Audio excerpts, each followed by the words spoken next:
শুধু বিএনপি নয়, জামাতেও চাঁদাবাজ রয়েছে। কিন্তু বিএনপিকে পরিকল্পিতভাবে চাঁদাবাজ ট্যাগ দেওয়া হচ্ছে, প্রোপাগান্ডা চালানো হচ্ছে।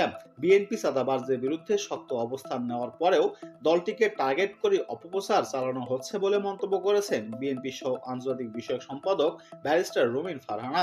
সম্প্রতি বেসরকারি টিভি চ্যানেলের এক টক শোতে হাজির হয়ে তিনি এসব কথা বলেন। চাঁদাবাজদের বিষয়ে বিএনপি শক্ত অবস্থানের প্রসঙ্গে রুমিন ফারহানা বলেন, একটা পরিবর্তন দেখাই, আমরা দীর্ঘ 53 বছর অস্বীকারের সংস্কৃতি দেখেছি। আমরা কিন্তু অস্বীকার করি নাই, আমরা স্বীকার করেছি। আমি তো বিএনপির পদধারী একজন কর্মী।